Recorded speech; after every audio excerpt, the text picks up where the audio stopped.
Okay, we're back for part four. As you can see, my surroundings have changed because I don't know if you're like me, you're snowed in this week, and yeah, everybody's home. Kids are really loud, and so if I go in an office, someone's gonna knock on the door. But if I hide in my closet, maybe I'll get a little bit more time because I don't know if you guys have seen Kim Kardashian, but she also hides from her children in her guest bathroom and in her closet because they don't look for her there. So, anyway, tonight we're talking about due diligence. Let me also go live on Facebook.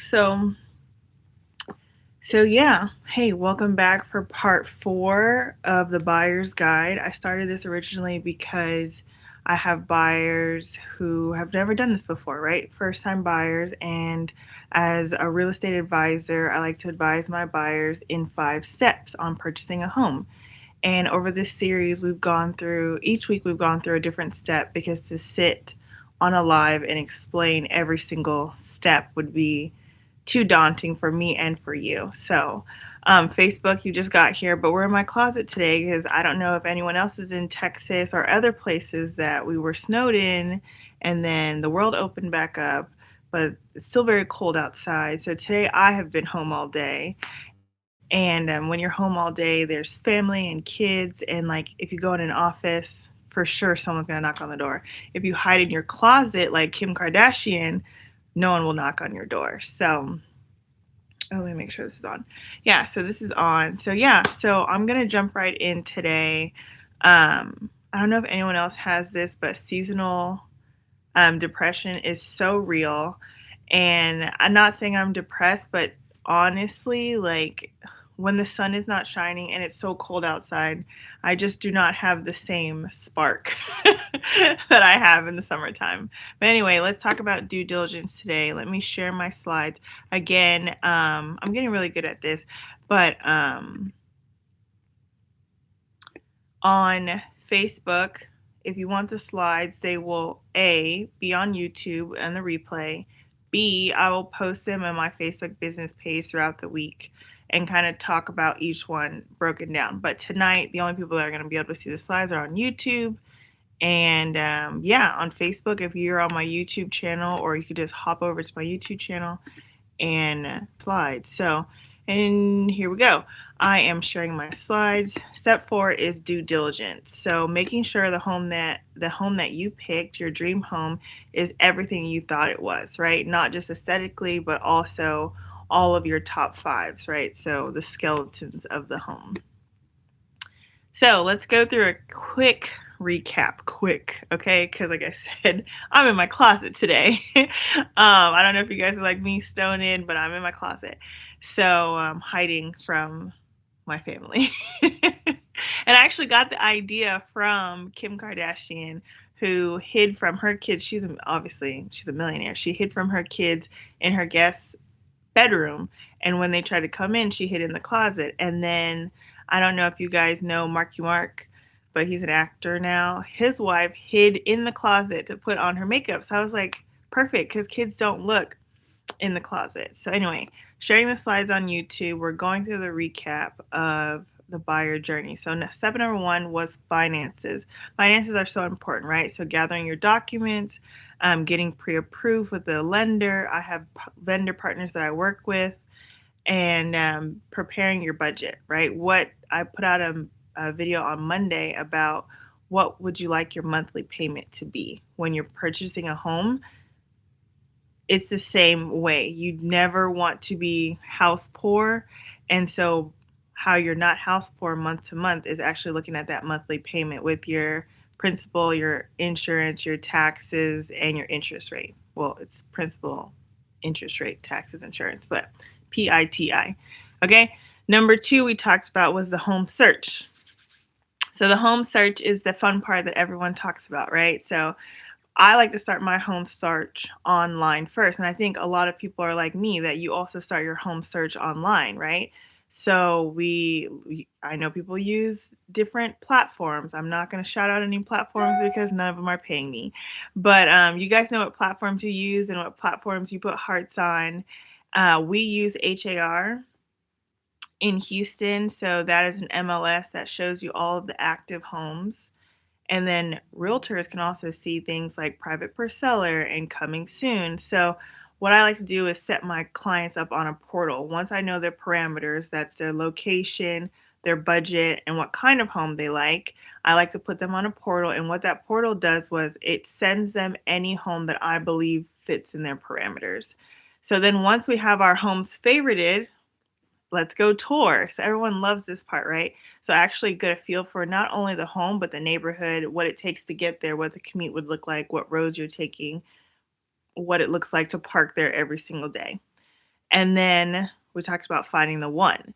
So step 3, after finding the one, we're going under contract, right? So that's negotiating the terms of the contract, not just the price, but the seller's concessions, how much closing costs the seller is able to contribute to you. Will there be a buy down rate that the seller is able to give some money to? And depending on your type of loan, which we kind of talked about in finances, seller can contribute up to a certain amount. So that is something we will dive deep into. This is very much an umbrella, but that's something that we can dive deep into once I know what kind of loan you have. Because, for example, some loans only allow 3% seller concession, some loans allow 6%. So, just depending on which one you will be using. And then terms to close. You know, some people say, well, I can close in 2 weeks. Great. Some other loans take 45 days to close. So, all that is written into that 11-page contract. And last week we actually went through the contract page by page. So when someone says under contract, it's not as simple as flippant as it sounds, but it's actually, a process that we go line by line and see what terms work best for if I'm on the buy side for my buyer. And then also we're talking about depositing the earnest money. So last week we talked about earnest money could be anywhere from 1% to 3%, depending on what the seller on the other side would like. But earnest money basically tells the seller that you're serious about this home, right? That you're able to put money on the line to say, hey, you're so serious about it. And your earnest money will be contributed to your down payment once you go forward with the contract. If you decide that during the option period, if you decide, hey, I don't want this home, then you're able to get your earnest money back, right? Or financing falls through. There's a lot of different caveats that I kind of don't want to go deep diving into, but there's a lot of different caveats that you can get your earnest money back. And then there's a lot of times that you can't get your earnest money back. So, yeah, that's something that we will talk about. But depositing the earnest money, the whole point around it is to show the seller that you are serious about the home. So diving into this week, I'm really trying to get to it today because, like I said, it's cold outside. I didn't leave the house today. I'm sitting in my closet, but I did not want to leave you guys hanging. And I was like, you know what? Just get on live, get in your closet, smooth your eyebrows down, and let's go. So we're here. And thanks for being with me. So due diligence. So a couple of things that happen in step 4. You're conducting your home inspections. You're reviewing your inspection report carefully. Sometimes it could be up to 20 pages with a lot of words on it. I use a couple of vendors, and a lot of my vendors are really good about breaking down what is necessary, what is, standard, and then like what needs to be fixed versus like this is just a nice to have. So I really, really appreciate that. I also have mentors and builders that I work with that I'm able to call up if I don't understand something, and I'll say, hey, does this really matter? What should we be asking for here? So we'll dive into that. Lenders orders. So the lender that you're using orders the appraisal. We kind of talked about LTV last time, and then obtaining homeowner insurance, where they also have a new vendor for, so I'm super excited to be working with him as well. Let's go to the next slide. So part of due diligence, after we say, I like this home, is getting an inspection. So a general inspection, complete evaluation of the home's conditions, systems, and structure. Okay, so I'm going to say that again. Conditions, systems, and structures. Is everything structurally sound? Is everything working? Has everything that the seller disclosed actually a thing? Hi, Dwayne. Dwayne is so. I guess you still get messages while you're on live, but Dwayne, join the live. Anyway, so yeah, that's what happens there. So when we get the inspector to come in, they will look at, of course, your top five. And someone said it's so cute the other day. They said peach, plumbing, electrical, appliances, um, central, and heating, right? They also look at foundation. Of course, like when you're on live, your nose wants to itch. Sorry. But they also look at foundation, they'll look at your roof. Um, they are doing your due diligence for the home. So there are also specialized inspections, pests, especially like in Texas, termites, um, foundation, roof. We talked about HVAC, pool inspection if it has a pool. Just you really want to know about this piece of property that you're purchasing. So there are a vast variety of inspections that we might need based on the home.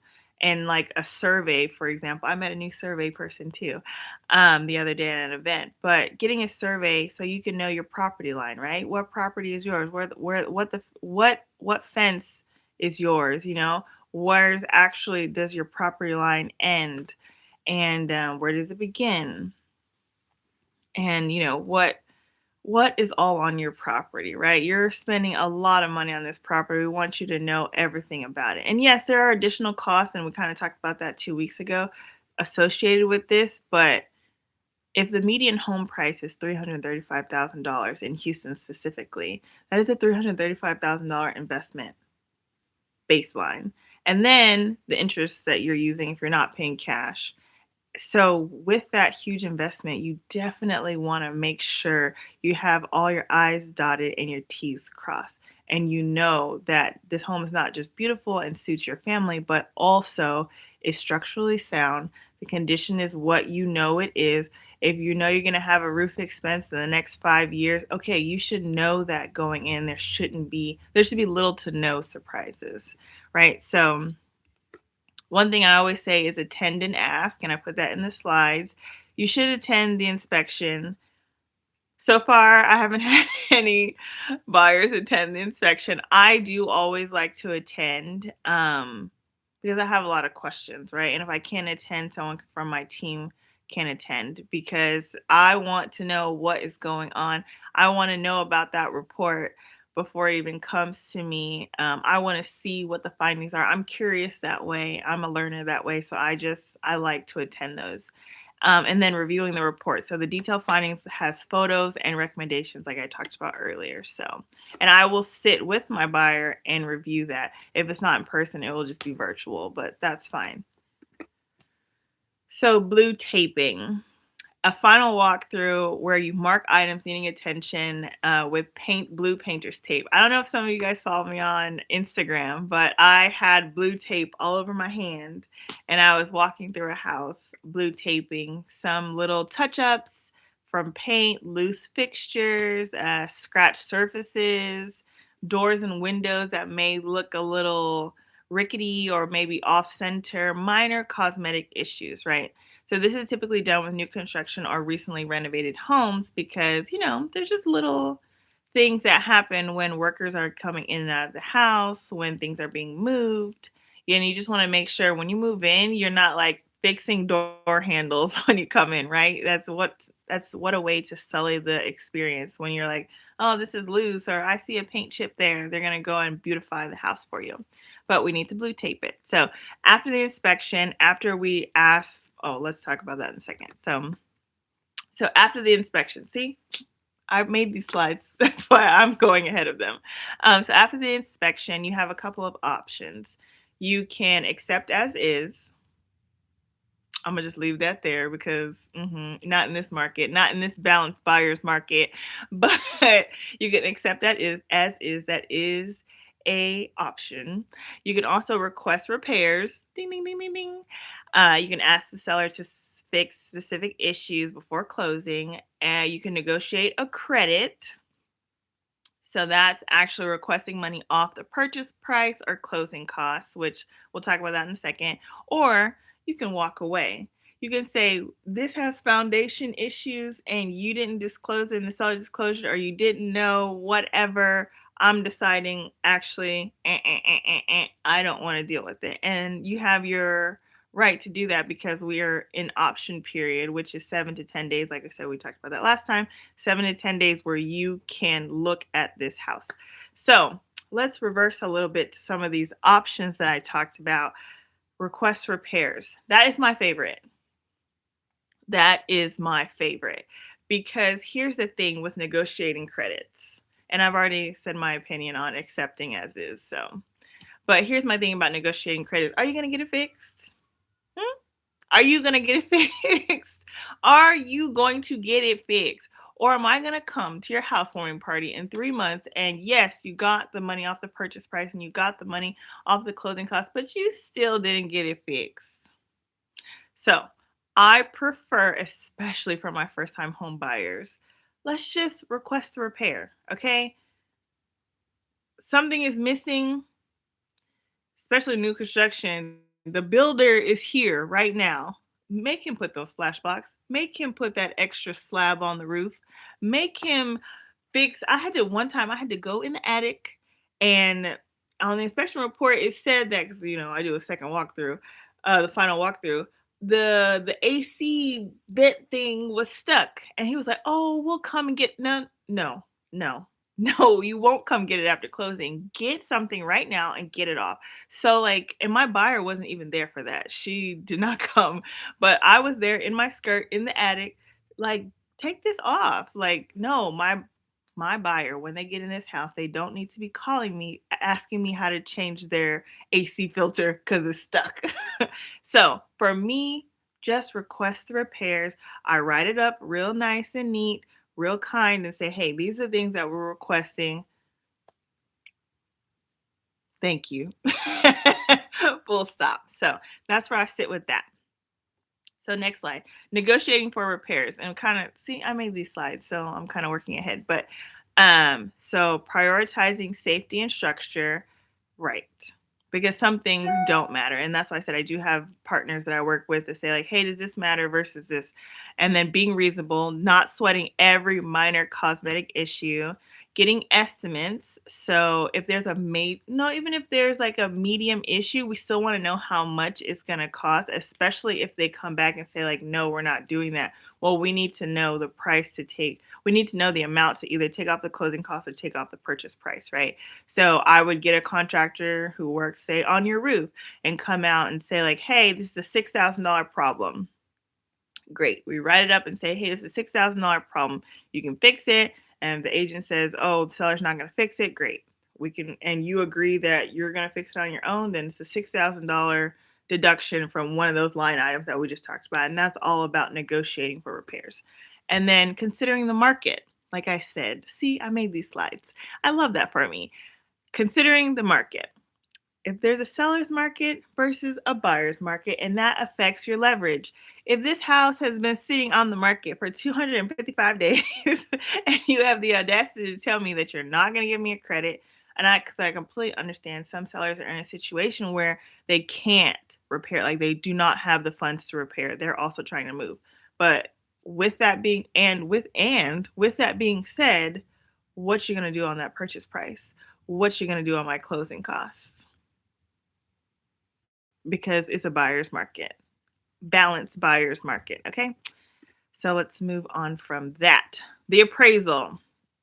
So your lender orders the appraisal. And we talked about this a little bit last time, but is an independent appraisal evaluates the home's market value, loan to value, right? Sorry. Yes, loan to value.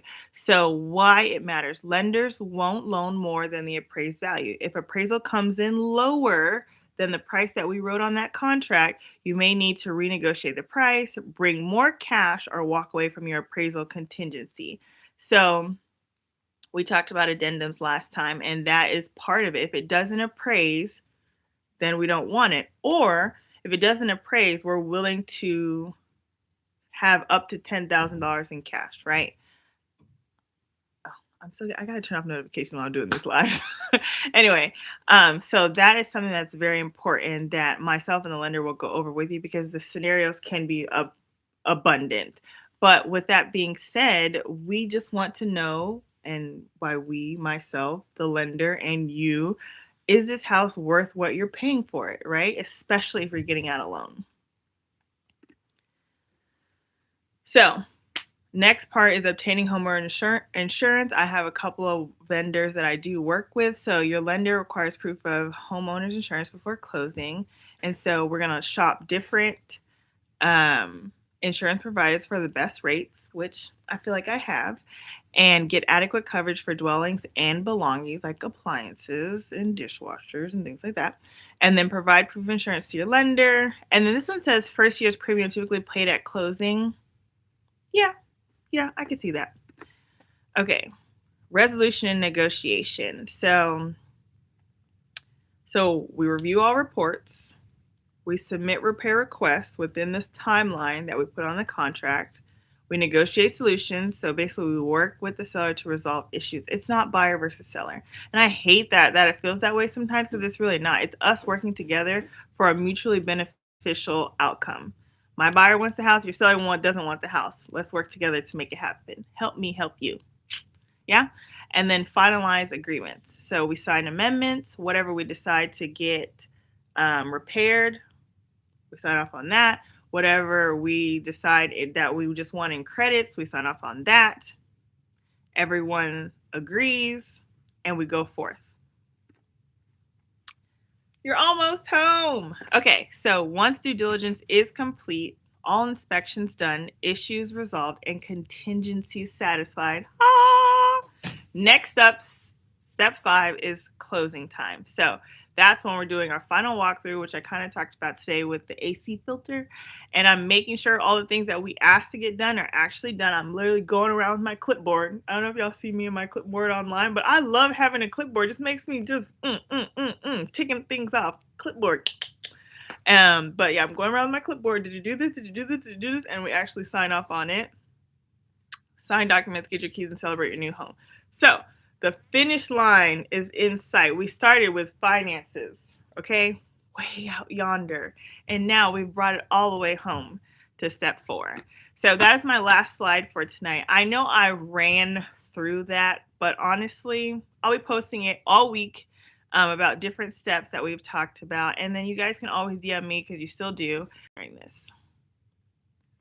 But the most important part about this due diligence is making sure that everything in that house, you know about it before you move in, and everything that you want fixed, or anything you want repaired, and anything that you just say, hey, you don't have to repair, but I need the cash for it, you get that for yourself, right? Last thing I want to happen to one of my buyers is that they move into a house and they have what they say, buyer's remorse, like a pair of Louboutins or something, right? Like, you should move into that house and be like, yes, everything I wanted fixed got fixed. Everything, we negotiated credits, and I feel good about going into this home. So until next time, I hope you guys are staying warm. If you're in Texas, I don't know if you're like me, but I'm ready for the winter to stop, okay? Like, it was cute when it was 30, but now that it's like 20 and like 14 at night, I keep looking at the real feel. I don't want it, okay? I'm done with it. Anyway, I'll be outside tomorrow. So I stayed inside all weekend since, I think, Friday. I got home Friday and never left out again. And today is Tuesday. So I'll be back outside tomorrow, Wednesday. But pray for me, because I'm not feeling it. Anyway, bye guys.